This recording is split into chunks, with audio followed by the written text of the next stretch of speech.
It's late October, and there are reports of creepy clowns popping up everywhere. But enough about the US election, it's time for another podcast. Not quite live from Forget the Box Studios in Montreal, this is the FTB Podcast, the only podcast you're listening to right now. Darkness falls across the land. The midnight hour is close at hand. Or it's October 30th here in Montreal. Welcome to the FTB Podcast. I'm your host, Jason C. McLean, and now let's meet our panel. Hi, my name's Ellana Blacher, a.k.a. Joy Low Key. I'm a poet here in the city. I also enjoy milkshakes. My name is Vincent. I'm the arts editor at Forget the Box.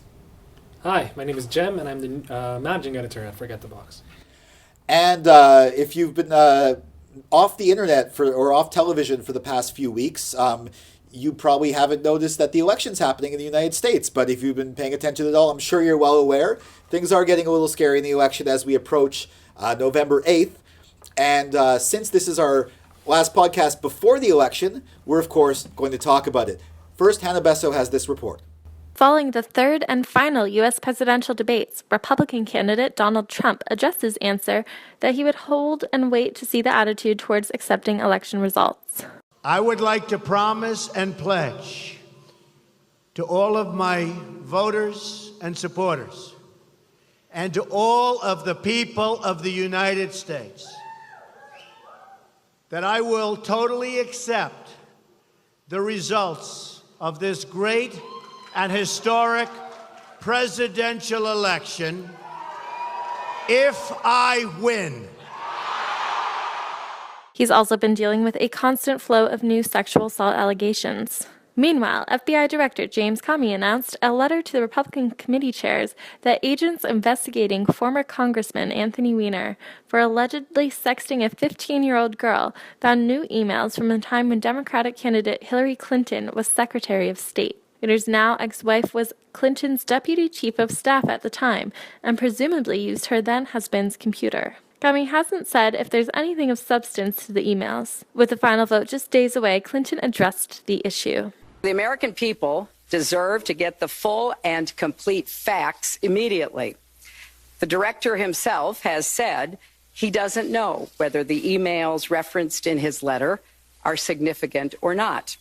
I'm confident, whatever they are, will not change the conclusion reached in July. Both candidates were also passionately arguing their views on Standing Rock, income inequality, climate change, and other highly pressing issues. Just kidding, they're actually not talking about those issues at all. Advanced voting is already underway, and Election Day is November 8th. Wow. Oh my Lord. Worms to just open. Yeah, I don't think we have a real jumping off point for this. I think it's just the U.S. elections. What the hell's going on? I think the thing that makes me maddest about the whole situation is the fact that in the hopeful situation that Hillary Clinton wins, she's the lesser of two evils, you know? So it really bothers me that potentially the first U.S. president in history isn't going to be someone that people actually wanted so much as someone who was the better of two bad options. Yeah, making history by default. Yeah. It's, I think I've been viewing it lately as your incredibly unqualified option versus somebody who is not who you want but is no doubt qualified. And maybe I'm rationalizing it, but that helps me sleep at night. Yeah. Although some of her qualifications are experience having power, being Secretary of State and stuff like that. But she's also been in power, and she's also been known to, like, for example, she helped keep the minimum wage low in Haiti. Like, that's part of her qualifications. Like, she's qualified to run the imperial state. You know, that's what I'm talking about. Yeah. She hasn't said anything about the Dakota Access Pipeline. I know. People actually went to her office to try and protest, and they wouldn't even take her staff wouldn't even take a letter to her. They wouldn't accept the letter, like just completely ignoring anything that maybe would maybe look bad. I mean, she did take fracking money in the past, money from lobbyists for fracking companies. So when Greenpeace activists actually confronted her with that, her response was, during the primaries, was, "Oh, it's typical lies by Bernie Sanders supporters." Like, it wasn't even Bernie Sanders supporters; it was Greenpeace activists. It's hard to know what issues she really stands for, because it seems like she'll say she stands for anything that looks like he'll get her votes. Which then again, you can say about any politician, but I feel like she supports her winning and Trump losing. I believe she believes in that firmly. yeah. That's a good point. But the thing is, the way I see it right now, this election is just a matter of damage control, right? Yeah. Like, we've realized at this point that neither of the candidates are going to make anyone happy. And we know that regardless of who wins, and not just with the current options that we have, but with almost all of the options we had, that we were not going to have any complete change or overhaul of any kind of system anyway, I think. But that sounds very cynical, but, That never happens. I mean, look about when Obama won. Everyone was like, everything's going to change. Stuff's going to be great. And then, his approval rating was so high when he got elected that there was no way it was going to stay that high. But if we have somebody that gets into office that's already so unpopular, I feel like it's also going to be difficult. I feel like it's also going to be kind of difficult to have legitimate criticisms of Hillary when she's in office, because it's going to be kind of hard to distinguish between what are legitimate criticisms that would be levied against any politician and what is kind of residual angers, and maybe how does the patriarchy and the status quo fit in, but then again you need to hold people accountable. We've already had that with Obama. Yeah. Well, I mean, one thing you're seeing it sort of some of the response, I remember with the WikiLeaks. Now, I mean, yes, there's a good chance that it was Russia who hacked the servers and gave it to WikiLeaks, but that seems to be their standard line of defense whenever anyone brings it up, without even acknowledging now what the actual content of those emails were. For example, Donna Brazil was Democratic aide, was caught she worked for CNN at the time, and apparently she passed some debate questions onto the Clinton campaign. And when she was confronted by this, she first talked about Russia, and then when she was asked about okay, fine, Russia, but what about what you said in the email? And she basically said you're harassing a woman or something like that to a reporter. Ooh, I really, really hope that doesn't become it's so hard being a left identifying, feminist identifying woman, just because of the fact that it's so easy for people to dismiss you based on those qualities because of people who, when stuff like that happens, it makes me frustrated, because it's why are you using, you're harassing a woman as a defense that's clearly not a real defense, and I think it kills the case for all other women. Yeah, it's because there are real cases of real harassment out there, and phony cases like that. It's appalling. But it's the other hand of the coin too is what would happen if Donald Trump actually did win? I mean, that is a possibility. It's probably not going to happen, but that is a possibility. I don't understand how everyone's focusing on the Hillary email, the new emails so much right now, when Donald Trump has a trial for child rape in 2 months, and he has one for fraud next month and one for child rape in 2 months, and people are talking about these mysterious new Hillary emails more than that. Yeah, well, it's clearly. I don't know where I mean, they're talking about it because it came out recently, I think, and because the right wing is really pushing it. Yeah. This campaign is about, it's about who is not less bad. So basically, if you make the campaign about the problems of one candidate more than they make it about the problems with your candidate wins. I think someone needs to explain to me how exactly it can be, though, that emails are seen as a problem, whereas stuff like child rape is brushed off. Yeah, very good question.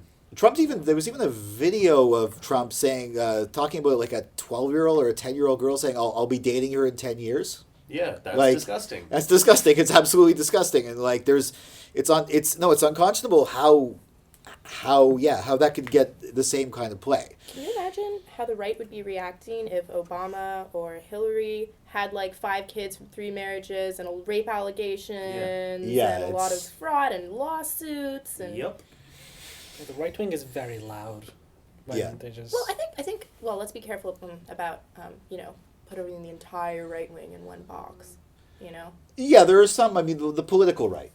And maybe actually not all the political right, because for example, when the story of the Access Hollywood tape came out, a lot of prominent Republicans actually decided to distance themselves from Trump. Yeah. A lot of mainstream Republicans. I mean, the ironic thing there is the fact that it took for him to actually go to be seen as attacking white married women that they actually finally had a problem with it. Whereas when he was going after minorities and going after that, they didn't seem to have a problem. That was the straw that broke the camel's back. But at least for them, that was like a bridge too far. But for hardcore supporters, I mean, maybe it could also be a little bit more cynical than what we're thinking. It could be maybe they know he's disgusting, they know he's horrible, but what's he going to do for them? Like, is he going to lower their taxes? Like, He I hasn't don't know. talked policy ever, Yeah. so we don't know, right? Yeah. Well, But- he's already said, I mean, when you talk about, would that mean, taxing the rich, he's already spoken about, like, remember how, did you, in the second debate, he was, like, proud about not paying income taxes. Yeah, I know. It's Which is bad for the little guy, which is bad for workers, like, so I don't know. I don't really know where it's coming from. Because, what is he going to do for them? Well, clearly he's not going to help pay for their social services.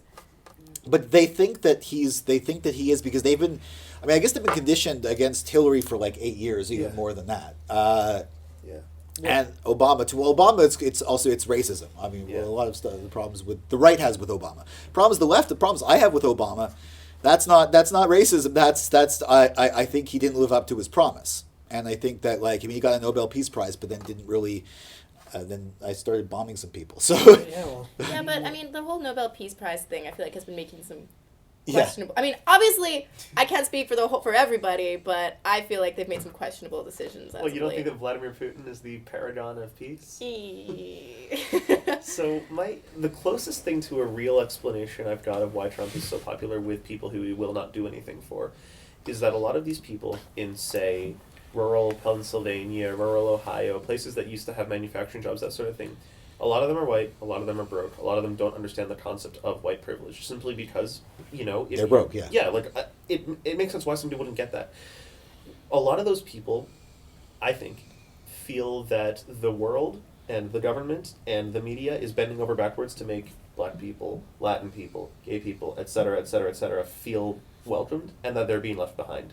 And that isn't true, but I see why people could think that, and I think that that's one of the reasons that they see Trump as someone who isn't like that, Yeah. And that's sad, because clearly he's not. Yeah, he's not the one for them. Yeah, like, talk about somebody who actually doesn't pay his workers half the time too, and who's horrible with pretty much everyone. But also, I think, speaking about the rural voters, white working class voters, another thing that maybe makes them think that Trump isn't so bad is because they don't believe that Hillary's really against the TPP. Like, I think he's actually been able to make that an issue. Like, it's an issue on the left, but it's an issue on the right too, because she did say she's against the Trans-Pacific Partnership, but she was also one of the key people helping to negotiate it, and she used to be for it. And Obama's actually trying to pass it, and Tim Kaine was always for it until he got on the ticket. So people are saying that Hillary, like, Trump is raising doubts that she is actually against it, and that's maybe their one issue, because they think they're going to get the manufacturing jobs back unless I see what you're saying. Yeah, unless he signs the TPP. Like, it's just trying to figure out. That's why I think, because he name checked in the debates, besides being a total, like, asshole most of the debate, the one smart move he did was name checking the states and talking about the TPP. Like, he did that in, I think, a couple of Ohio's a swing state. What is interesting this time is apparently Texas is a swing state now. Who told you that? I read it. Where? There was a poll. It's not. Like, Trump is not up by the same level of difference that it's not a Republican lock anymore. Well, there was some. I remember there was something a while ago that, like, some major Texas newspapers, like, for the first time in. I wish I had more information on this. I'm sorry. It was like 100 years. Like, this thing about this thing with some major Texas newspapers that have, like, basically never endorsed a non-Republican candidate are, like, endorsing Hillary this time around. Yeah. Because Trump is just, they just don't feel that he's a great option. So I think there was one or may have been two very major Texas newspapers that are, for the last 100 years or so. My thought on that is that a lot of fact-check people this in while we're Texas talking? I'm gonna are fact-check this. serious Ted Cruz supporters. He is their senator. He won that Senate race overwhelmingly. He is a hardline evangelical Christian, despite the fact that I think he's, the Zodiac killer. I think JFK. His dad killed JFK. but aside According from to all that, well, not fact checking that. That was according to We're Donald. spending 75 years, not 100. but yeah, my point is, aside from all that, Ted Cruz actually believes in something. Ted Cruz, I don't believe in the things he believes in, but he is a principled man in evangelical Christianity. Donald Trump's favorite Bible verse: "Oh, all of them, they're all good." You know, so for even the most conservative, right-wing religious people in Texas, I think Trump leaves a bad taste in their mouth. Yeah, that's like anyone who's principled, he should leave a bad taste in their mouth too, and I guess one thing that like one thing one of the main issues that's getting buried is what's happening in Standing Rock and the Dakota Access Pipeline, and we're actually going to talk about that right now in our news roundup segment.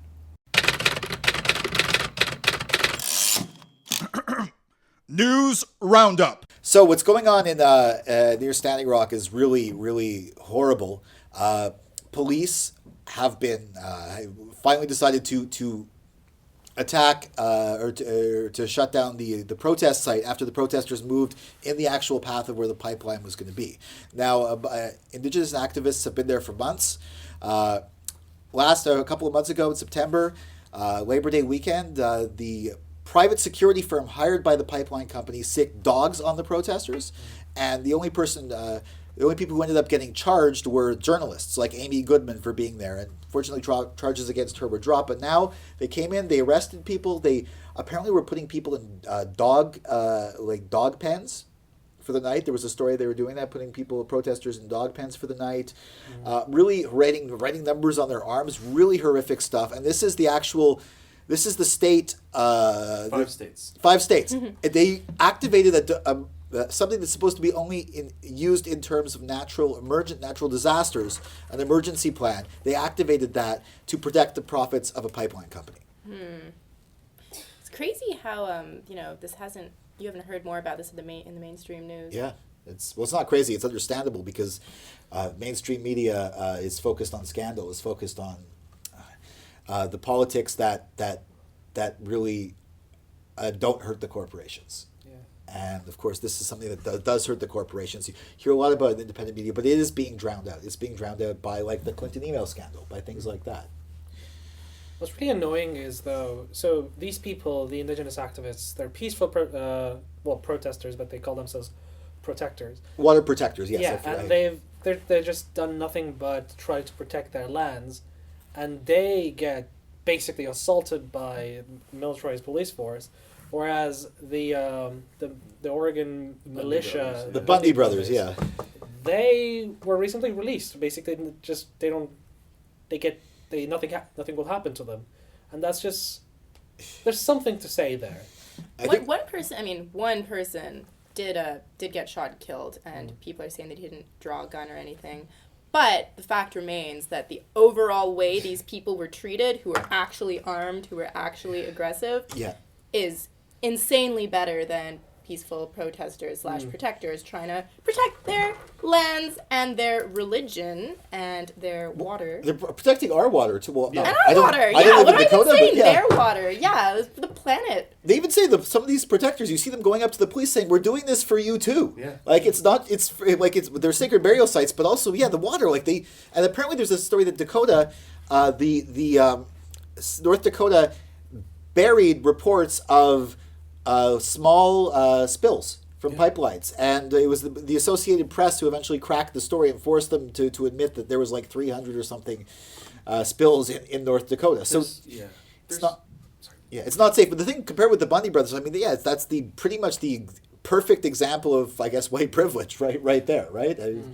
But they're doing it for all of us. They're trying to protect the planet. They're trying to protect, and they're just getting attacked. There was actually a solidarity action in Montreal.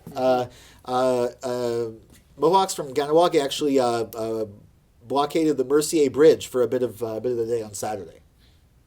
That was at least it's showing solidarity here. And I've been seeing on Facebook the Unistoten camp in BC who were also they made a camp against the pipeline Successfully. Yeah, and so they're also sharing posts in solidarity with what's happening in Dakota as well. So there is a lot of widespread support and solidarity with the people in Dakota. Yeah, and then one thing too, that speaking about pipelines, I mean, Justin Trudeau is actually getting protested over. Finally, I think that the honeymoon's finally over. It had to happen at some point. It had to happen at some point. Yeah. Like he got more than 100 protesters were arrested on Monday, Parliament Hill, for protesting his approval of Kinder Morgan, or his refusal of Kinder Morgan. And then at the next day at a youth labor conference, people turned their backs on him.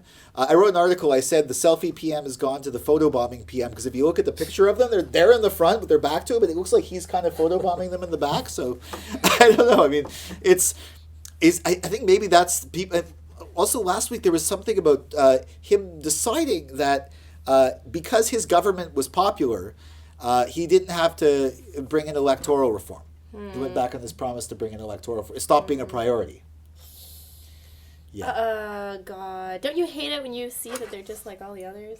Yeah, I know. I mean, I kind of knew it, but like a lot of people who are like NDP supporters, even just voting to get rid of Harper, they bring in this guy, and he sounds a lot better. He looks a lot better doing what he's doing, but he's doing the same. Like he's just not stopping Harper's policies. That's the problem with politicians is the only people you get in politics are the kinds of people who think it would be a good idea to be a politician and get into politics. Yeah. I guess that's true. I mean, I think there can be some. Well, actually, there are some genuinely good political people who I think are in Iceland. There's been a lot of stuff. For example, the mayor of Reykjavik was somebody who was in a band. He ran a joke campaign and he got elected. And they actually they blocked the bankers. They arrested the bankers after the economic collapse, and they put them in jail, and they bailed out the people instead. But now the Pirate Party apparently might be has influence. The elections happened, and they're not the government; they're opposition, but it's a minority government. So there's going to have to be a coalition. Actually, there's a key thing missing in your analysis, though. The PM stepped down. He is being called the first casualty of the Panama Papers, in that he and his wife were implicated in a hilarious money laundering case in which her father is the man who is the only importer of Toyotas in Iceland. So, good cars, lots of money. He and his wife own a joint bank account and failed to declare this conflict of interest when he became PM. They were shuffling this money through the British Virgin Islands, and when the Panama Papers put this out a few months ago, people in Iceland were furious. A couple of members of their parliament and their cabinet stepped down, but just recently, their Iceland's PM stepped down, and the Pirate Party, among others, has come to fill the void. Hold on a minute. So you're telling me that a politician resigned from his position because of a scandal? Sure sounds like that, Jen. Not only that, because of the internet, and now pirates are taking over. Yeah, pirates. Their logo actually looks like a pirate ship flag, and there's a Canadian Pirate Party too. I once interviewed actually the head of the Canadian Pirate Party. Maybe they're inspired. But one thing that was an inspiring action was putting stickers on culturally insensitive costumes, saying things like "My culture is not a costume," which a bunch of Native activists did in Montreal, and they were fined by police. They were given an option either to be arrested for mischief or pay a $1,500 fine, as though they had damaged the product, as though they had basically bought, you break it, you buy it, like that kind of concept. And I think it's absolutely disgusting that the cops decided to fine them for something that just take the sticker off, right? Yeah, that, and the people who are going to buy those costumes definitely won't care. Yeah. The kind of person who's going to buy a costume as sexy Indian or whatever surely knows already that's not, or maybe doesn't We know. have proof of that. I mean, look at cigarette boxes. Yeah. People still buy cigarettes. That's a really good analogy, actually. Oh, yeah. thanks. It's like putting a warning. Actually, it's like a warning label. Yeah, and it might make some people think tame warning label than we have on cigarettes. True, and it might make people. It might make that one person who is completely culturally tone deaf see that and be like, maybe I won't buy this one. Yeah, and it's not like infringing on their rights because they can still buy it. Yeah, exactly. They shouldn't. They shouldn't, but they have the option to. Yeah, and the store could just take the stickers off instead of fining them. I mean, I think it's sad that Montreal police wanted to charge it with mischief or gave them that kind of $1,500. Yeah, it's like Halloween costumes are like $80 sometimes. So I'm sure it's a matter of they probably charge them the sticker price for each costume that they put the sticker on, which is. appalling. What's not appalling is the Montreal spoken word scene. And yes, that was a bit of a reach for a segue, but It's really not appalling, guys. it's actually quite good. Weird. In fact, we're going to check out a really good Montreal spoken word performer in action right now, and we'll come back and find out who it was. I keep my eyes down now because I found everyone is insane. Playing with emotions like a person is a safe game. Trying to act like what they hear. What the hell is make it rain? Realize the people you idolize are fucking lame.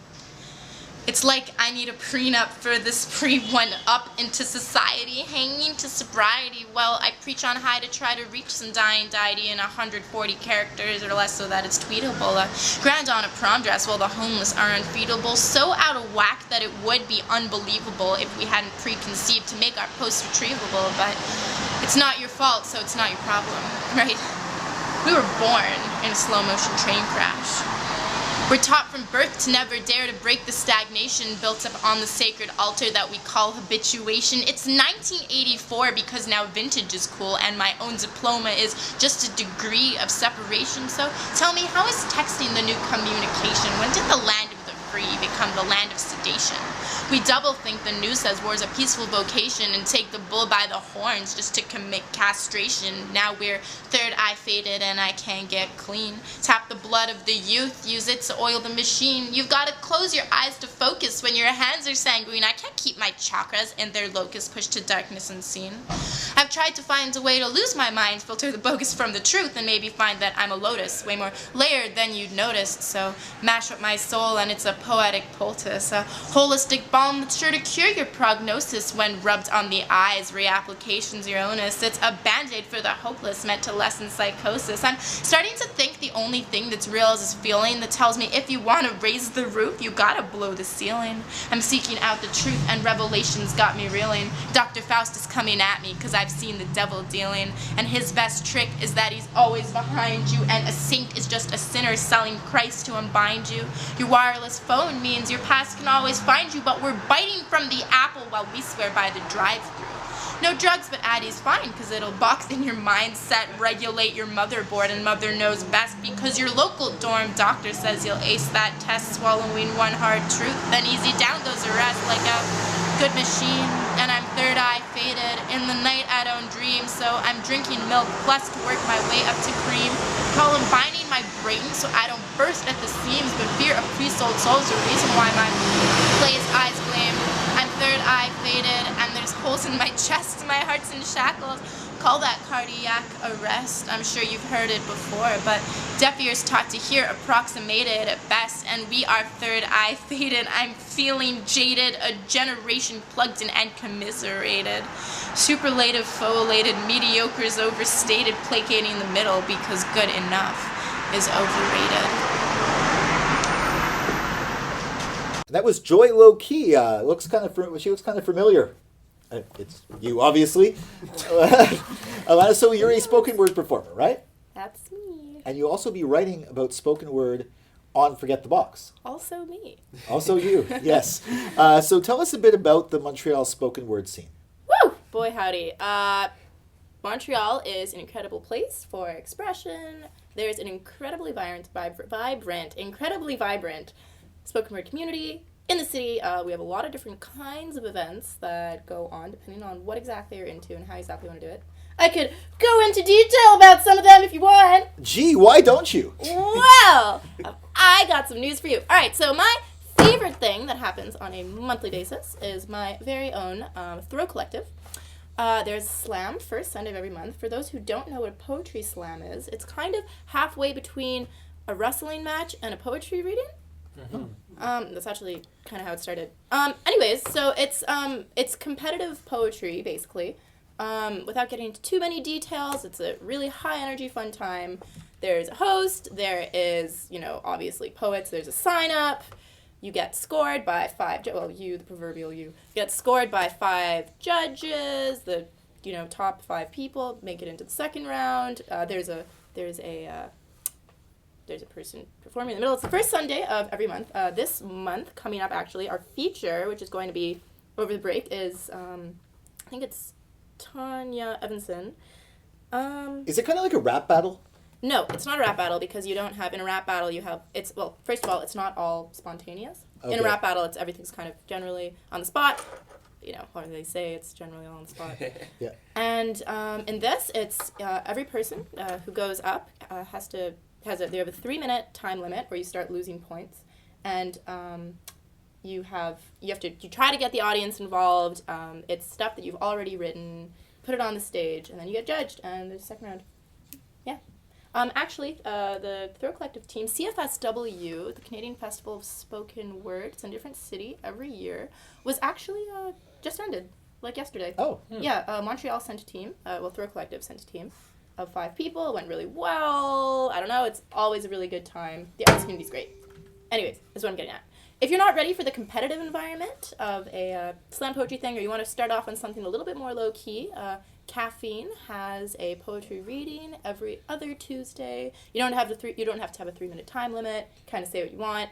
It's much more low-key. Although, at the Throw Collective Slam, you don't necessarily have to compete. You can also be in the part before the competition where you can just say a poem on stage if you're nervous. Oh. Yeah. And we also have one thing that's coming up that's just really interesting is adults read things that they wrote as kids. There's a show that's coming to Montreal on November 20th. If you want to sign up or if you want to go see that, do it quick because it sells out. It sells out really, really far in advance. It's a show people really like to see. It's exactly what you think it is. It's people reading poems that they wrote when they were kids. Will you be reading something at this reading of something you did as a kid? If I can make the sign up. Throw Collective actually did have a fundraiser about a month or so ago for sending our team to nationals, where we did have poets, and I was involved in this, reading things that we wrote in high school, which was really endearing because a bunch of poets whose work I'm very familiar with, I know how they speak. It was really funny seeing how they wrote when they were younger, because you can see where they came from. You can kind of tell it's the same person, but a lot of it came off as like bad caricatures of the way that they write now, because it was way less nuanced Sound familiar and to me? about angsty teenage things. Oh, it's so great. It's so great. And it's also a great little introspective moment because the poem I read was one that, was really meant a lot to me when I wrote it. It felt really real, very painful, very teenage angsty, and I was just laughing as I was reading it on the stage. So that was kind of a nice little cathartic moment. So how long have you been performing spoken word? I probably started performing in 2013, 14. Actually, what got me into it was, Community? Yeah. They're also music too, right? Community. It's a community. Goes by Community Jazz Project. Goes by Community Vibe Collective. Vibe Collective is the one I'm familiar with, but it's the same thing. They just go by different names. Yeah. Anyways, it's all Community, and it's this really, really great. Community.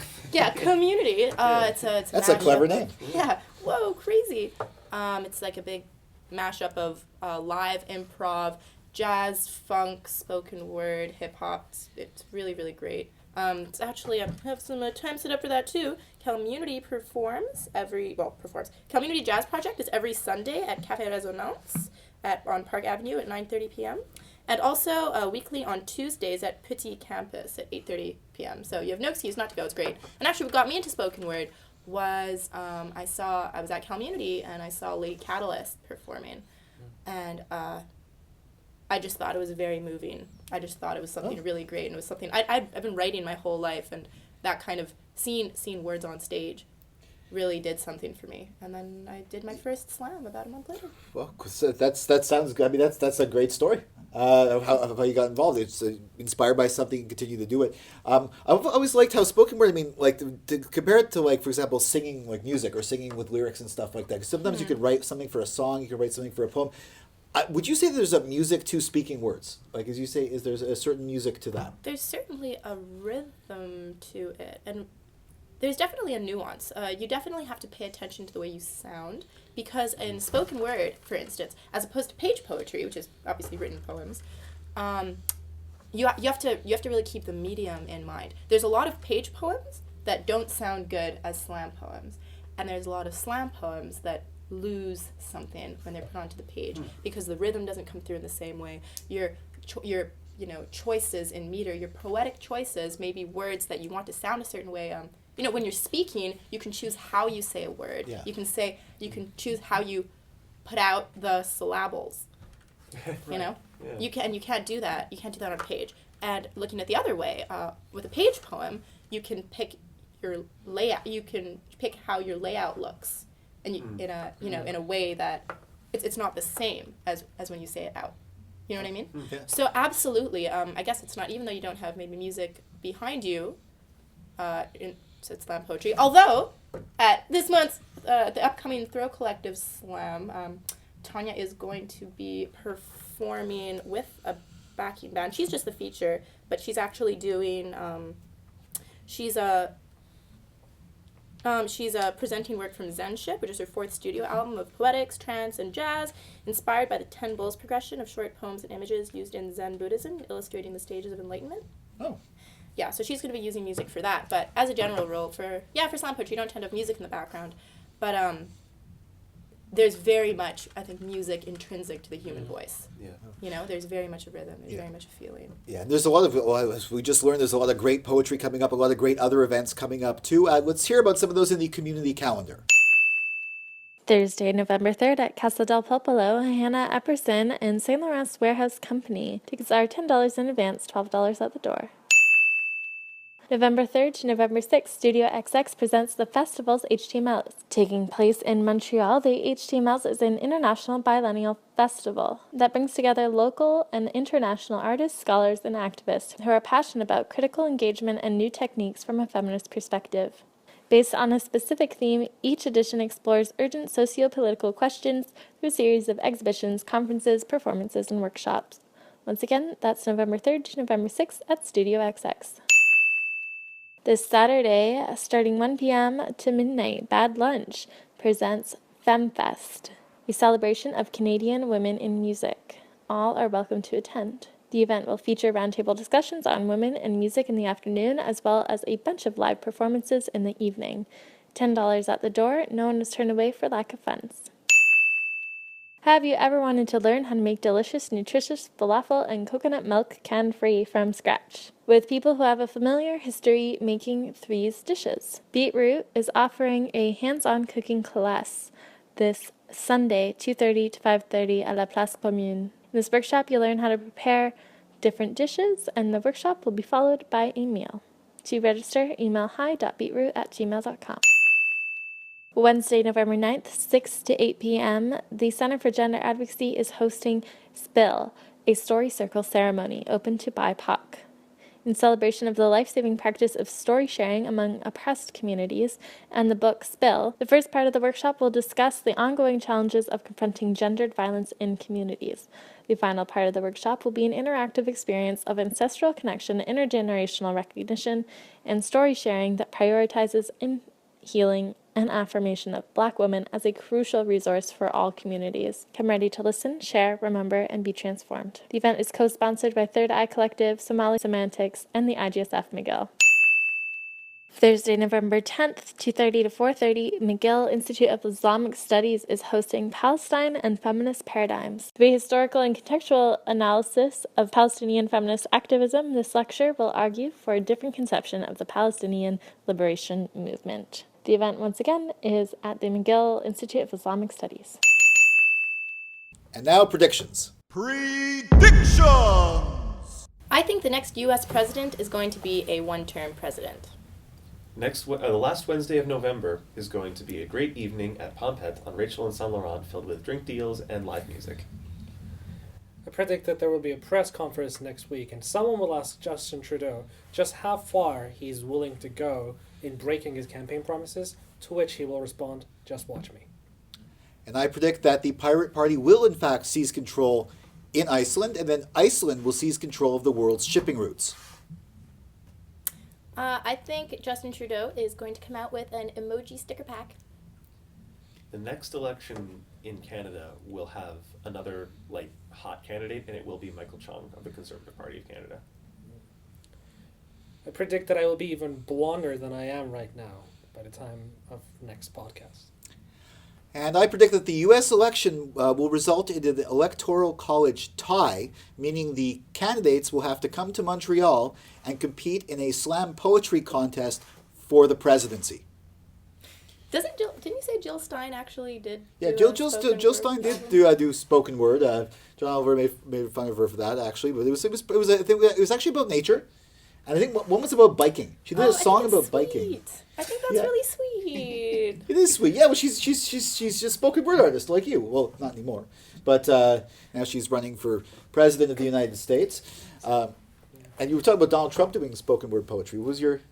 Well, his is mostly just like his hand gestures and just saying the words huge and great and all those other superlatives. Bigly. Just Bigly. Bigly. We're going to bigly say goodbye for now. That's. I was actually very surprised to find out braggadocious was a real word. But he used it wrong. He used it incorrect. But it still exists. It does. I'm so surprised. On that note. On that note, I want to thank all the panelists. Vincent, you already did your plug. Also, you can read Vincent and Jem on Forget the Box, and now Ellana, we can read you on Forget the Box coming soon too, talking about spoken word. No way. No way. How crazy. Any plugs? no, I'm good. I'm good. Let's just keep reading Forget the Box and watching the podcast. And I'm going to plug the fact that I'm in my Halloween costume as Stuffman. See you guys next time. The FTB podcast by the Forget the Box Media Collective in Montreal was hosted by Jason C. McLean and produced by Hannah Besseau. For daily, unique, original content covering news, music, politics, arts, lifestyles, food, film, you name it, we've got it. Check out Forget